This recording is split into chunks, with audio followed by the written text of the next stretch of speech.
We had some ideas and a vision of sort of what we wanted in the kitchen. We knew we wanted a larger island. We knew we wanted the professional appliances. We went through and looked at the different slabs. We knew we wanted quartz. And we fell in love with the Calcutta logo.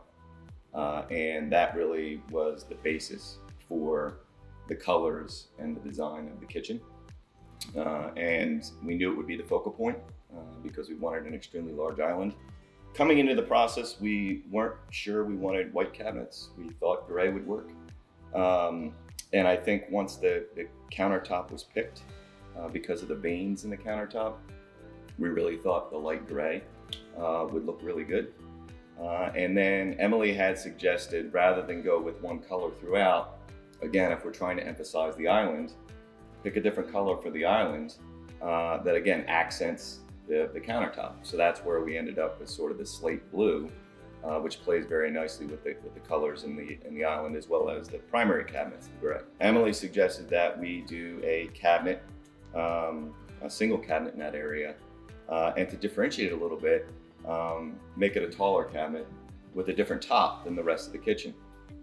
Which worked out great. So it still opened up the space, but gives us that area where we can drop stuff when you walk in the door. As far as the butler's pantry, we used to have a sink there, and the thought was that since it's so close to the primary kitchen, we didn't need a sink. And that sort of opened up that whole area where we have a beverage fridge, and we were able to get 2 full cabinets. So again, back to the cabinet space and making sure that we had as much cabinet space as we did before. And then there's the design around the upper cabinets being glass, coming up with a bit of a different design around storing for wine bottles and getting rid of what we used to have was the wine glass hangers to really clean up that area. And then lastly, with the desk, she came up with a great suggestion. Before, it sort of looked like it's part of the kitchen, and she said, why don't we do something to make it look more like a desk? So what we ultimately ended up doing was she suggested a butcher block top rather than going with the quartz. We also accented the color of the island, same with the desk, the cabinets and the desk. And then rather than doing a backsplash, we actually did beadboard the same color as the cabinets to really make it seem like it was a piece of furniture versus just an extension of the kitchen. The area to the right of the current stove was sort of blocked off by a double oven.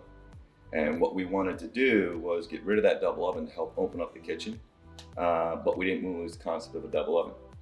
So ultimately, that's why we chose the professional appliances, so we could have a double oven and a cooktop without having to sacrifice the wall space.